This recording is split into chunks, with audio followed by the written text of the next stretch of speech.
Now, as they were eating, Jesus took bread and after blessing it, broke it and gave it to the disciples and said, "Take, eat. This is my body." And he took a cup, and when he had given thanks, he gave it to them, saying, "Drink of it, all of you, for this is my blood of the covenant, which is poured out for many for the forgiveness of sins. I tell you, I will not drink again of this fruit of the vine until that day when I drink it new with you in my Father's kingdom." And when they had sung a hymn, they went out to the Mount of Olives, and Jesus said to them, "You will all fall away because of me this night. For it is written, I will strike the shepherd, and the sheep of the flock will be scattered. But after I am raised up, I will go before you to Galilee." Peter answered him, "Though they all fall away because of you, I will never fall away."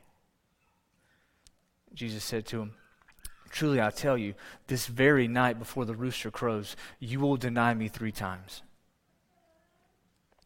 Peter said to him, "Even if I must die with you, I will not deny you." And all the disciples said the same. Then Jesus went with them to a place called Gethsemane, and he said to his disciples, "Sit here while I go over there and pray." And taking with him Peter and the 2 sons of Zebedee, he began to be sorrowful and troubled. And he said to them, "My soul is very sorrowful, even to death. Remain here and watch with me." And going a little further, he fell on his face and prayed, saying, "My Father, if it be possible, let this cup pass from me. Nevertheless, not as I will, but as you will." And he came to the disciples and found them sleeping. And he said to Peter, "So, could you not watch with me 1 hour? Watch and pray that you may not enter into temptation. The spirit indeed is willing, but the flesh is weak." Again, for the 2nd time, he went away and prayed, "My Father, if this cannot pass unless I drink it, your will be done." And again he came and found them sleeping, for their eyes were heavy. So leaving them again, he went away and prayed for the 3rd time, saying the same words again. Then he came to the disciples and said to them, "Sleep and take your rest later on. See, the hour is at hand, and the Son of Man is betrayed into the hands of sinners. Rise, let us be going. See, my betrayer is at hand." While he was still speaking, Judas came, one of the 12, and with him a great crowd with swords and clubs from the chief priests and the elders of the people. Now the betrayer had given them a sign, saying, "The one I will kiss is the man. Seize him." And he came up to Jesus at once and said, "Greetings, Rabbi." And he kissed him. And Jesus said to him, "Friend, do what you came to do." Then they came up and laid hands on Jesus and seized him. And behold, one of those who were with Jesus stretched out his hand and drew his sword and struck the servant of the high priest and cut off his ear. Then Jesus said to him, "Put your sword back into its place, for all who take the sword will perish by the sword. Do you think that I cannot appeal to my Father, and he will at once send me more than 12 legions of angels? But how then should the scriptures be fulfilled that it must be so?" At that hour Jesus said to the crowds, "Have you come out as against a robber with swords and clubs to capture me? Day after day I sat in the temple teaching, and you did not seize me. But all this has taken place that the scriptures of the prophets might be fulfilled." Then all the disciples left him and fled. Now Peter was sitting outside in the courtyard, and a servant girl came up to him and said, "You also were with Jesus the Galilean." But he denied it before them all, saying, "I do not know what you mean." And when he went out to the entrance, another servant girl saw him, and she said to the bystanders, "This man was with Jesus of Nazareth." And again, he denied it with an oath, "I do not know the man." After a little while, the bystanders came up and said to Peter, "Certainly you too are one of them, for your accent betrays you." Then he began to invoke a curse on himself and to swear, "I do not know the man." And immediately the rooster crowed. And Peter remembered the saying of Jesus, "Before the rooster crows, you will deny me 3 times." And he went out and wept bitterly. I don't know how well acquainted you are with anxiety. I know some of us deal with anxiety constantly. And some of us may have bouts here and there with anxiety. And I imagine maybe there's a few of us who don't even know what I mean when I say the word anxiety. You just have no really clue what that is. And in case that's you, let me explain what that is. To be anxious is to experience a loss of security.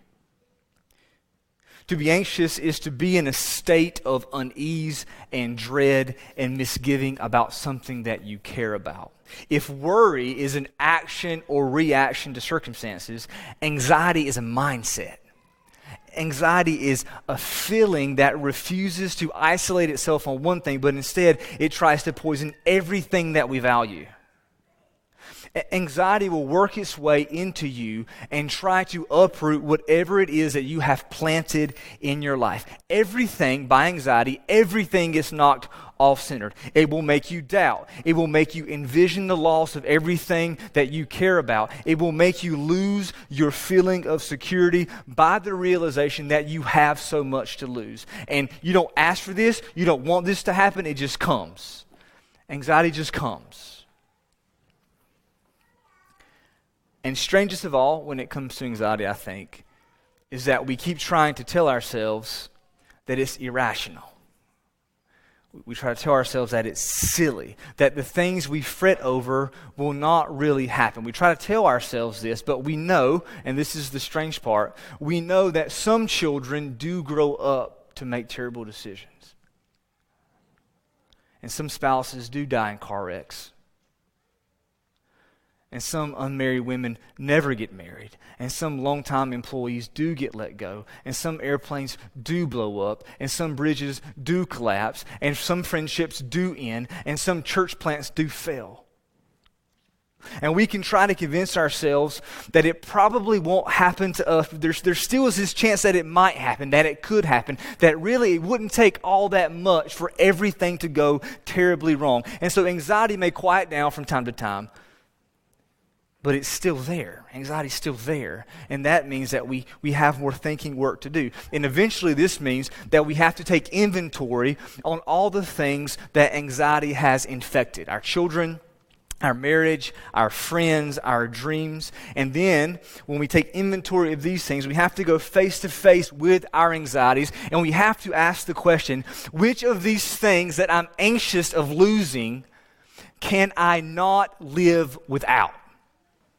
Of all these things, which of these things that I'm anxious of losing can I not live without? And we know that when we ask this question and we walk through all these things one by one, it will reveal our idols. Our idols. See, this is when we remember that if there's anything other than God that we can't live without, it's because we've let that thing take the place of God. So we didn't mean to get into idolatry, but here we are, right? See, we're just trying to deal with our anxiety. And here we are thinking about God. Just want to deal with my anxiety, but we think about God because God really is the only one that we cannot live without. Everything else could go, and it might. Everything. Everything else could go, and it might go, but not God. God is not going anywhere, and God is all we really need.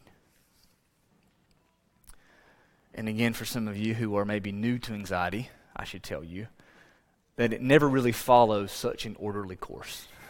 It doesn't work that way most times. We can try our hardest to talk our way out of anxiety, but the feelings themselves are real. Now, the feelings may not be true. I think our anxiety most times would not stand up to God-centered scrutiny. But a feeling that is felt is real. And therefore, what we need is not just to understand why we should not feel a certain way, but we need to know what to do when we feel that way. And here is where Jesus meets us in Matthew 26. Because what we find in Matthew 26 is that Jesus experiences the ultimate loss of security. Or in other words, Jesus, in Matthew 26, Jesus lives out our anxieties. The anxious feelings that can be so real to us became true for him. He saw him walking from a distance. I mean, Jesus is in the garden with his disciples. And of course, Judas isn't there, but he's with his other disciples. And then he sees Judas. He sees him coming from a distance. And behind Judas, there's a mob of roughnecks with swords and clubs, and they're holding their torches, and Judas is walking toward him, and Judas walks up to him with this mob behind him, and Judas gives him a kiss on the cheek. And then the mob behind Judas lays their hands on Jesus. They seize Jesus, and they take him away. Judas was his friend.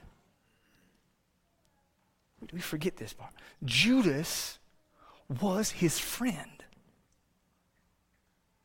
And then what? After Judas, what happens? All the disciples left him and fled. They were his friends. They were his friends. And then what? What happens? Hey, you were with Jesus. I don't know what you're talking about. No, seriously, everyone, this guy here, this guy, he was with Jesus. No, I wasn't. Hey man, look, we can hear the way you talked. We know you were with Jesus. Hell no, I was not with him. I don't even know him. I don't even know who he is.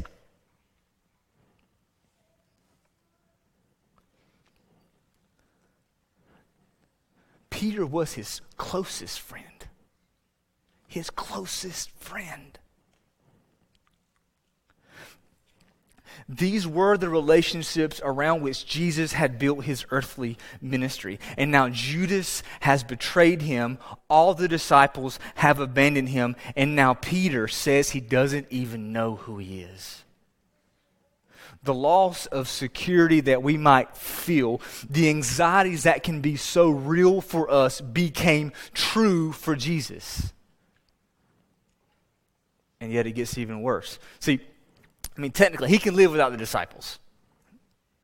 He doesn't need his friends. All he really needs is God. But then there's tomorrow. There's Friday.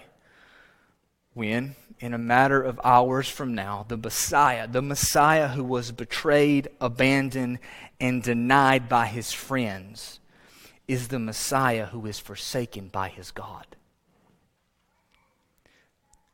Tomorrow afternoon, when Jesus was on the cross in some way that we can't quite imagine, some way we can't quite comprehend, as the wrath of God was unleashed on Jesus, the Father turned his face away and the world went dark, and Jesus experienced what the psalmist describes in Psalm 88. Your wrath has swept over me. Your dreadful assaults destroy me. They surround me like a flood all day long. They close in on me together. You have caused my beloved and my friend to shun me. My companions have become darkness.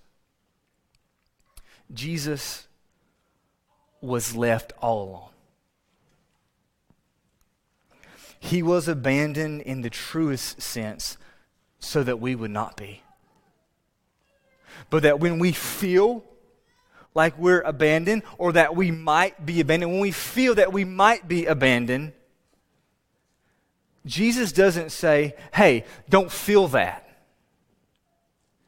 Instead, he says, hey, I know. I know. I've been there. And because I went there alone, you never will. Ever, ever be alone. And Jesus gives us his table. He gives us his body and his blood. And the table, the Lord's table, the Lord's supper, which we're about to partake of together. This is the absolute opposite of abandonment, right? This table, these elements, his body and his blood, this is about fellowship.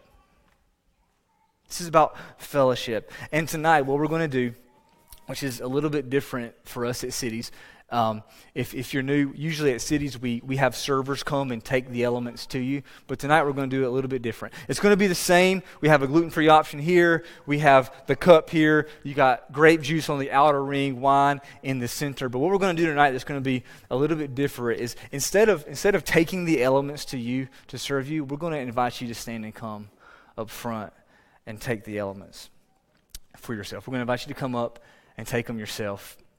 And the reason that we're going to do it this way is because if you go back to the first Maundy Thursday, after Jesus and his disciples shared the Passover meal together, that's when all of Jesus' disciples scattered. That's when they left him. After they had the meal, after he washed their feet, that's when he goes through the garden, and that's when everything fell apart. That's when they left him. They left Jesus and they fled. And even though his disciples, including us, even though we're inclined to leave Jesus, Jesus calls us back to this table. He calls us back to fellowship. We're so inclined to leave him, right? Prone to wonder. As inclined as we are to leave Jesus, Jesus calls us back to fellowship. He calls us back to this table. And so tonight, as his disciples, what I want us to do is I want us to hear his call to fellowship. I want us to hear his call to fellowship at this table. So I want us to stand in just a few moments. I want us to stand, and I want us to walk down this row right here, and I want us to answer his call to fellowship. That's what we're doing. As we stand, as we come forward, we're answering the call of Jesus to fellowship with him. That's what it means to have you come forward tonight. The body of Jesus is the true bread, and the blood of Jesus is the true drink. And Jesus says to us, come, come. He welcomes